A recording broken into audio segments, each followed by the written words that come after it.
Saudaraku seiman, mari kita selami samudra kebijaksanaan para sufi yang mengajarkan kita jalan menuju kedekatan ilahi. Salah satu mutiara paling berharga adalah ilmu laduni, pengetahuan yang tak terhingga, dianugerahkan langsung dari sisinya. Ini bukan sekedar ilmu yang dibaca, melainkan cahaya yang menerangi hati, menuntun jiwa pada hakikat kebenaran. Bersiaplah, karena perjalanan ini membutuhkan hati yang tulus dan jiwa yang bersih. Wahai saudaraku, mari kita merenungi sebuah permata kebijaksanaan dari seorang sufi agung, Du An-Nun Al-Misri, yang mengajarkan kita tentang ilmu laduni, membuka gerbang pengetahuan ilahiyah. Bayangkan, ada sebuah sumber ilmu yang tak terhingga, mengalir langsung dari Sang Maha Pencipta. Dan ilmu ini bukan diperoleh dari bangku sekolah atau buku-buku tebal semata. Ia adalah anugerah, cahaya yang menembus relung hati yang bening, membukakan rahasia alam semesta dan hakikat keberadaan. Ilmu laduni bukanlah sekadar informasi yang kita kumpulkan, melainkan pemahaman yang mendalam, intuisi yang tajam, dan hikmah yang menuntun langkah kita. Ini adalah ilmu yang membuat kita melihat dunia dengan mata hati, bukan hanya mata kepala. Du An-Nun Al-Misri, seorang wali Allah yang masyhur dengan karomahnya, menunjukkan kepada kita bahwa untuk meraih ilmu yang agung ini, kita perlu mempersiapkan diri, membersihkan bejana hati kita dari segala kotoran duniawi. Langkah pertama dalam perjalanan menuju ilmu laduni adalah kemurnian niat dan kesucian jiwa. Kita harus menapaki jalan spiritual dengan tulus ikhlas, hanya mengharap ridho Allah semata, tanpa sedikit pun keinginan untuk meraih pujian atau kedudukan di mata manusia. Hati yang diliputi ambisi duniawi akan sulit ditembus oleh cahaya ilahi. Ibarat cermin yang kotor, ia tidak akan mampu memantulkan pantulan yang jernih. Begitu pula hati yang keruh oleh nafsu dan syahwat, ia tak akan mampu menangkap bisikan-bisikan hikmah dari alam gaib. Du An-Nun Al-Misri menekankan pentingnya zikir yang berkesinambungan dan tafakur yang mendalam. Zikir adalah nutrisi bagi jiwa. Ia membersihkan hati dari karat kelalaian. Dengan mengingat Allah terus-menerus, baik dalam diam maupun dalam setiap gerak-geriknya, kita membangun jembatan penghubung antara diri kita dengan Sang Kholik. Tafakur, merenungkan kebesaran ciptaan Allah dan hakikat diri, membukakan pintu-pintu pemahaman yang sebelumnya tertutup.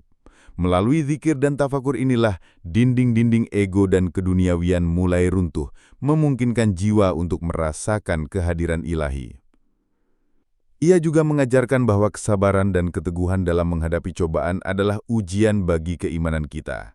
Janganlah kita berputus asa ketika diuji dengan kesulitan, karena setiap ujian adalah tangga menuju ketinggian spiritual. Layaknya seorang penempa besi yang membentuk pedang tajam dari bongkahan logam mentah, Allah SWT menempa jiwa kita melalui berbagai rintangan agar menjadi pribadi yang kuat, ikhlas dan siap menerima anugerah ilmu laduni. Bersabarlah dalam ketaatan, bersabarlah dalam menjauhi kemaksiatan, dan bersabarlah dalam menghadapi takdir. Dari kesabaran yang tulus inilah akan muncul kedamaian batin dan keterbukaan hati. Melanjutkan petuah bijak dari Du An-Nun Al-Misri, setelah kita membersihkan niat dan menyucikan jiwa, langkah selanjutnya dalam meraih ilmu laduni adalah meleburkan diri dalam cinta ilahi dan mengamalkan kefakiran hati. Bukan fakir dalam artian materi semata, melainkan fakir di hadapan Allah, menyadari sepenuhnya bahwa kita tidak memiliki daya dan kekuatan kecuali atas izinnya. Ini adalah sikap kerendahan hati yang mendalam, mengakui kelemahan diri di hadapan keagungan Sang Pencipta. Cinta ilahi adalah kunci utama yang membuka gerbang pengetahuan rahasia. Du An-Nun Al-Misri mengajarkan bahwa ketika hati dipenuhi dengan mahabbah, cinta, kepada Allah, ia akan menjadi magnet bagi segala kebaikan dan hikmah. Cinta ini bukan sekadar perasaan, tetapi sebuah pengabdian total, penyerahan diri yang utuh, dan kerinduan yang membara untuk senantiasa bersamanya.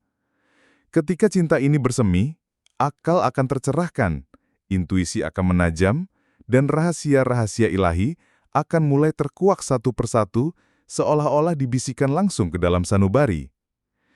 Untuk menumbuhkan cinta ini, kita perlu merenungkan nikmat-nikmat Allah yang tak terhingga. Lihatlah keindahan alam semesta, kesempurnaan ciptaannya, dan rahmatnya yang tak pernah putus. Semakin kita menyadari betapa besar anugerah yang telah kita terima, semakin besar pula rasa syukur yang muncul. Dan dari syukur itulah tumbuh benih-benih cinta. Du An-Nun Al-Misri juga menekankan pentingnya mengasingkan diri dari hiruk-pikuk duniawi sesekali untuk bermunajat dan berdialog dengan Allah dalam kesunyian. Dalam keheningan inilah, bisikan-bisikan ilahi akan terdengar lebih jelas dan hati akan semakin merasakan kedekatannya. Kefakiran hati adalah sisi lain dari koin kerendahan hati. Ini berarti melepaskan ketergantungan pada segala sesuatu selain Allah. Ketika kita melepaskan genggaman terhadap harta, kedudukan atau bahkan pujian manusia, kita menciptakan ruang kosong dalam hati yang kemudian dapat diisi oleh cahaya ilahi. Du An-Nun Al-Misri pernah berkata, kefakiran sejati adalah tidak mengharapkan apapun dari makhluk, melainkan hanya dari Sang Pencipta. Sikap ini membebaskan kita dari belenggu keinginan duniawi, yang seringkali menjadi penghalang bagi masuknya hikmah. Mengamalkan kefakiran hati bukan berarti kita harus hidup miskin, atau meninggalkan segala kenikmatan dunia. Bukan begitu. Ini tentang memiliki dunia di tangan, bukan di hati. Kita boleh memiliki harta, tapi hati kita tidak terikat padanya. Kita boleh menikmati kenikmatan hidup, tapi tidak sampai melupakan tujuan utama kita, mendekatkan diri kepada Allah. Dengan sikap ini, hati kita menjadi lapang, ringan, dan siap menerima limpahan pengetahuan dari sisinya. Wahai jiwa yang haus akan kebenaran, setelah kita menapaki tangga cinta ilahi dan mengamalkan kefakiran hati, Du An-Nun Al-Misri membimbing kita ke tahapan selanjutnya dalam meraih ilmu laduni, memurnikan hati dari sifat-sifat tercela, dan menghidupkan akal dengan cahaya hikmah. Ini adalah proses yang tak kalah penting, sebab hati yang masih diselimuti kegelapan akhlak buruk tidak akan mampu menampung cahaya pengetahuan ilahi. Sifat-sifat tercela seperti kesombongan, dengki, riya, dan tamak adalah penghalang terbesar antara kita dan anugerah ilmu laduni. Kesombongan misalnya, membuat kita merasa diri lebih dari yang lain, menutup telinga dari kebenaran, dan menghalangi kita untuk belajar dari siapapun. Dengki menggerogoti hati, menciptakan kegelisahan, dan menghalangi kita untuk bersyukur atas nikmat Allah. Riya atau pamer amal merusak keikhlasan dan menjadikan ibadah kita hampa di hadapannya. Sedangkan ketamakan pada dunia membuat hati terikat pada hal-hal fana, lupa akan tujuan akhir kita. Du An-Nun Al-Misri menekankan bahwa untuk mengikis sifat-sifat tercela ini, kita perlu senantiasa melakukan muhasabah diri, introspeksi. Setiap hari, luangkan waktu untuk merenungkan perbuatan, perkataan, dan bahkan niat kita. Apakah ada sifat buruk yang muncul? Segera istighfar dan bertekad untuk memperbaikinya. Ini adalah perjuangan jiwa yang tak pernah berakhir, sebuah jihad akbar melawan hawa nafsu. Bersamaan dengan pembersihan hati, Du An-Nun Al-Misri juga mengajarkan tentang pentingnya menghidupkan akal dengan cahaya hikmah. Akal yang bersih dan tercerahkan akan menjadi wadah yang sempurna bagi ilmu laduni. Hikmah ini diperoleh bukan hanya dari penalaran logis, tetapi juga dari pengalaman spiritual dan pemahaman mendalam terhadap ayat-ayat Allah, baik yang tertulis, Al-Quran, maupun yang terhampar di alam semesta. Ia mengajarkan kita untuk memperhatikan tanda-tanda kebesaran Allah di setiap sudut ciptaannya, dari tetasan embun hingga gemuruh badai, dari kehidupan serangga kecil hingga jagat raya yang luas. Semuanya adalah ayat-ayat yang berbicara tentang keagungan dan kekuasaan Allah. Dengan merenungkan semua ini, akal kita akan tercerahkan, pemahaman kita akan meluas, dan kita akan semakin dekat dengan hakikat kebenaran. Ilmu laduni akan mengalir bukan sebagai hafalan, melainkan sebagai pemahaman yang intuitif, yang menuntun kita dalam setiap keputusan dan tindakan. Wahai pengelana spiritual yang mulia, sampailah kita pada puncak ajaran Du An-Nun Al-Misri tentang ilmu laduni, ketulusan dalam setiap amal, dan penyerahan diri total kepada kehendak ilahi. Setelah hati kita dibersihkan, diisi cinta, dan akal diterangi, Yang tersisa adalah menyempurnakan perjalanan ini dengan keikhlasan yang murni dan tawakal yang sempurna. Dhu an-Nun al-Misri mengajarkan bahwa setiap amal, sekecil apapun, harus dilakukan dengan niat yang tulus hanya karena Allah. Tidak ada keinginan untuk dipuji, tidak ada harapan balasan dari manusia, dan tidak ada motif tersembunyi selain mencari ridhonya. Keikhlasan adalah ruh dari setiap ibadah dan perbuatan baik. Tanpa keikhlasan, amal kita ibarat debu yang berterbangan, tidak memiliki bobot di sisi Allah. Ia pernah berkata, tanda orang yang ikhlas adalah yang menyamakan antara pujian dan celaan manusia. Artinya, pujian tidak membuatnya bangga dan celaan tidak membuatnya patah semangat, karena pandangannya hanya tertuju kepada Sang Khalik. Bagaimana cara menumbuhkan keikhlasan ini? Dengan senantiasa mengingat bahwa Allah Maha Melihat dan Maha Mengetahui segala isi hati. Latih diri untuk melakukan kebaikan secara sembunyi-sembunyi yang hanya diketahui oleh Anda dan Allah. Biasakan diri untuk tidak mengharapkan imbalan dari siapapun, bahkan dari doa yang kita panjatkan. Biarkanlah Allah yang mengatur segala takdir dan memberikan balasan sesuai kehendaknya.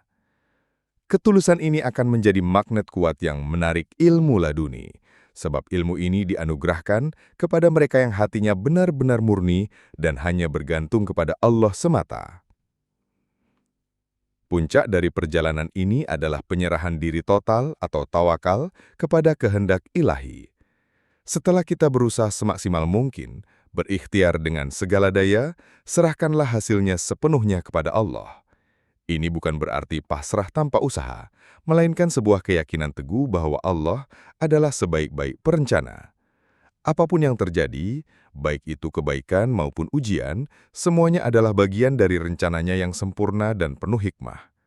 Dhu an-Nun al-Misri seringkali menekankan bahwa tawakal adalah ketenangan hati di hadapan takdir dan keyakinan akan pertolongan Allah di setiap keadaan. Ketika kita mampu mencapai level penyerahan diri yang total ini, hati akan merasakan kedamaian yang luar biasa. Kekhawatiran akan sirna, kegelisahan akan menghilang, dan jiwa akan terbebas dari belenggu harapan dan ketakutan duniawi. Dalam keadaan inilah ilmu laduni akan mengalir dengan deras, tanpa hambatan, langsung dari sumbernya. Ia akan menjadi lentera yang menerangi jalan, membimbing setiap langkah, dan membukakan rahasia-rahasia kehidupan yang tak terhingga. Ini adalah anugerah terindah bagi jiwa yang telah menemukan ketenangan sejati dalam dekapan ilahi. Semoga kita semua dapat meneladani ajaran Dhu an-Nun al-Misri, meraih ilmu laduni, dan semakin mendekatkan diri kepada Sang Pencipta. Demikianlah, saudaraku, rangkaian nasihat tentang ilmu laduni yang diilhami dari kearifan Dhu an-Nun al-Misri. Ingatlah, perjalanan menuju pengetahuan ilahi ini adalah tentang penyucian hati, mengobarkan cinta, dan menyerahkan diri sepenuhnya. Semoga setiap langkah kita senantiasa diberkahi dan hati kita selalu terbuka untuk menerima anugerah hikmah dari Allah SWT. Wassalamualaikum warahmatullahi wabarakatuh.